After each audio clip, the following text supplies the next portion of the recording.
Listen to this, Genesis 1 opens with complete emptiness. No sound, no stars. No planet, nothing but God and a formless void. God separates light from darkness, establishes day and night, and begins shaping the universe with precision and authority. He forms the sky by dividing waters, gathers oceans, and reveals dry land. Immediately vegetation springs up, plants, herbs, and trees bursting with life, each carrying seeds for future generations. The seas come alive with creatures, the sky fills with birds, and land animals walk the earth. But everything builds toward God's masterpiece, humanity. Created in His image, humans are given authority, identity, and purpose to multiply, to rule, to steward creation. When everything is finished, God looks at what He made and calls it very good. Genesis 2 reveals something most people have never noticed. God didn't just create you, He formed you, shaped you, and breathed into you. This changes everything. Genesis 2 zooms in on the creation of humans. Instead of speaking man into existence, God forms Adam from the dust with His own hands, breathing His very breath into him. This moment shows the uniqueness of humanity, crafted, not commanded. God places Adam in Eden, a paradise overflowing with beauty, rivers, precious stones, and fruit-bearing trees of every kind.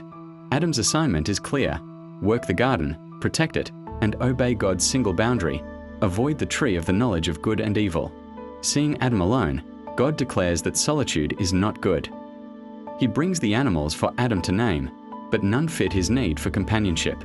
So God puts Adam into a deep sleep and creates Eve from his rib, symbolizing unity, equality, and partnership. Adam and Eve live in total harmony.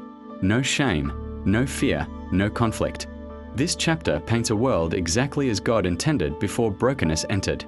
Genesis 3 explains why the world is broken today. If you don't understand this chapter, you won't understand humanity at all. Genesis 3 introduces the serpent, who comes to Eve with a question that twists God's words and plants doubt in her heart. Eve sees the fruit as beautiful and desirable, and she eats it. Adam joins her, and instantly their innocence vanishes. Shame appears, fear enters. They hide from the God who once walked with them openly. Consequences unfold. The serpent is cursed.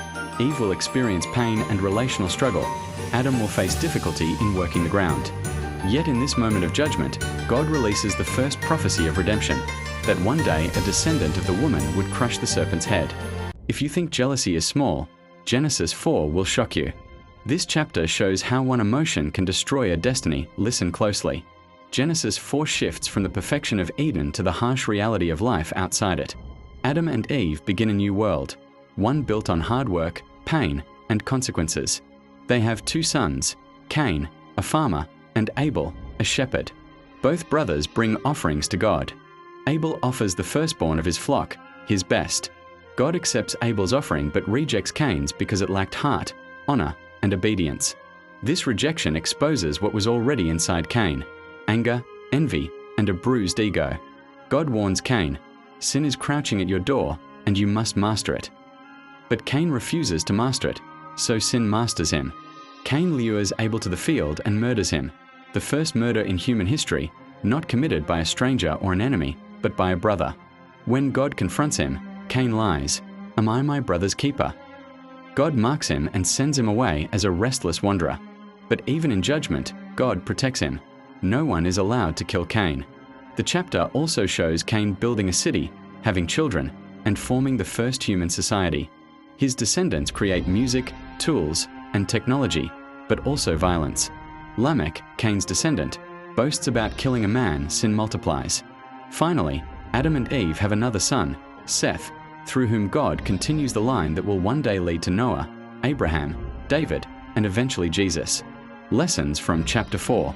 Jealousy grows into violence when not confronted. God accepts the heart, not just the offering. Sin grows stronger when ignored. Even in discipline, God still shows mercy. Genesis 5 is often called the obituary chapter because it repeats the painful phrase, "And he died." It shows us how far humanity has fallen from Eden. Death has become the new normal. The chapter traces the lineage from Adam to Noah, a period of over 1,500 years. People live long lives, hundreds of years, symbolizing a world still fresh, strong, and close to creation. He became a symbol of intimacy with God and the hope of eternal life. His long life symbolizes God's patience. Many ancient scholars say the flood came the very year he died. The chapter ends with Noah, a man who will change the world's story forever. Lessons from chapter 5. Life is long, but death is certain, unless you walk with God like Enoch. God remembers every generation. God's patience has limits, but it is deep. Genesis 6 is where the world gets dark, so dark that God decides to wipe the earth clean. If you don't know this chapter, you don't know the beginning of judgment. The world becomes filled with corruption, violence, and rebellion. People forget God. God looks at the world and sees that every imagination of people's hearts is only evil continually. The world he made with joy is now broken. God makes a heartbreaking decision. He will cleanse the earth with a flood. But one man stands out, Noah. Noah is not perfect, but he walks with God. The ark becomes a symbol of salvation, obedience, and divine protection. One righteous person can save a family, a generation, even the world. Obedience in dark times brings protection. Genesis 7 is the chapter where God shuts the door himself. If that doesn't make you respect divine timing, nothing will. Noah obeys God and enters the ark with his wife, his sons, and their wives, 8 people in total. Once they enter, God himself closes the door, marking the end of opportunity for those outside. Then the rain begins, not normal rain, 40 days and nights of unstoppable water. The fountains of the deep burst open, oceans rise, and mountains disappear beneath the flood. Everything that breathes air dies. The world returns to the watery chaos that existed before creation. God resets the earth. The ark floats above judgment, proving that obedience saves even when the entire world collapses. Preparation looks crazy until the storm begins. Judgment may be slow, but it arrives. Genesis 8 proves that no matter how long the storm lasts, God remembers you, even when it feels like he's silent. This doesn't mean God forgot. It means God decides it is time to act. A wind blows, waters begin to recede. The ark rests on Mount Ararat. Noah sends out a raven, then a dove. The first dove finds nothing.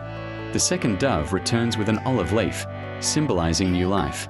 The third dove never returns, meaning the world is habitable again. After over a year inside the ark, God tells Noah to come out. Noah's first act is worship. He builds an altar and offers sacrifices. He declares the cycles of life, seed time, harvest, cold, heat, summer, and winter will never cease. Lessons from chapter 8. God remembers you even when nothing seems to change. Recovery comes slowly, step by step. Gratitude after survival invites new blessings. Genesis 9 is where God makes the first covenant. And once you understand this chapter, you'll never see a rainbow the same way. The world starts fresh.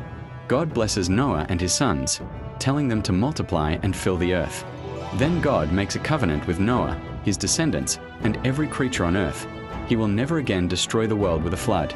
The sign of this covenant is the rainbow, a symbol of mercy after judgment. The chapter also contains Noah's personal failure. He becomes drunk, exposes himself, and his son Ham dishonours him by spreading the news instead of covering him. Shem and Japheth respectfully cover their father. Noah curses Ham's son Canaan and blesses Shem and Japheth. It ends with Noah's death. Lessons from chapter 9. Even righteous people can fall. Honor matters. The rainbow is not decoration. It is a divine reminder of mercy. How you treat someone in their weakness reveals your character. Genesis 10 is the origin map of nations. If you've ever wondered where different peoples came from, this chapter quietly hides the blueprint. Known as the Table of Nations, this chapter traces how Noah's 3 sons, Shem, Ham, and Japheth, became the roots of all major nations on earth. It lists 70 nations descending from them. Japheth's line Europe and parts of Asia. Ham's line Africa, Canaan, Middle East regions. Shem's line Hebrews, Arabs, and the line that will produce Abraham and eventually Jesus. It introduces Nimrod, a powerful warrior and kingdom builder associated with Babel, Nineveh, and Assyria. This chapter shows how humanity spread across continents, formed cultures, languages, and civilizations. Lessons from chapter 10. Unity does not last without God. Nations drift apart. God is the architect of human diversity. Your lineage influences your destiny, but doesn't define it completely.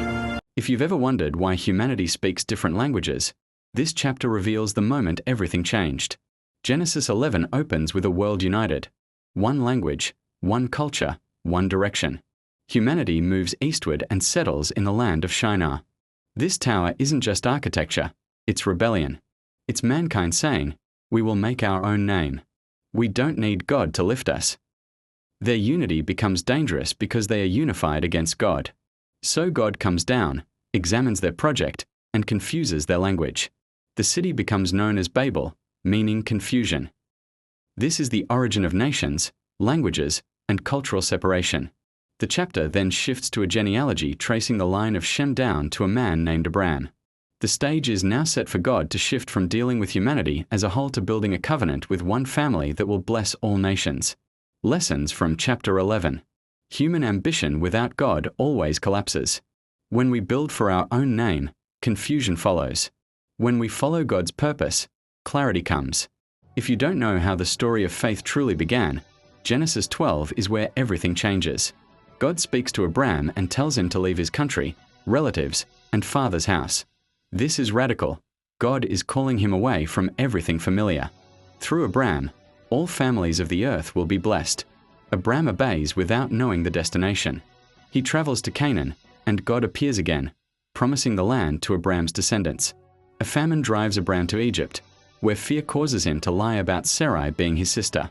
Pharaoh takes her into his house, but God intervenes with plagues, forcing Pharaoh to return Sarai and send Abram away. Even when Abram makes mistakes, God protects his promise. Lesson from chapter 12: God's calling requires trust, not full understanding.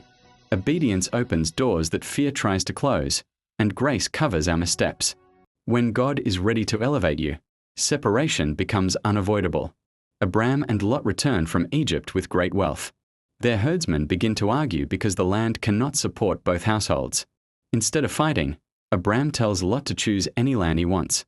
Lot picks the fertile Jordan Valley, near the wicked cities of Sodom and Gomorrah.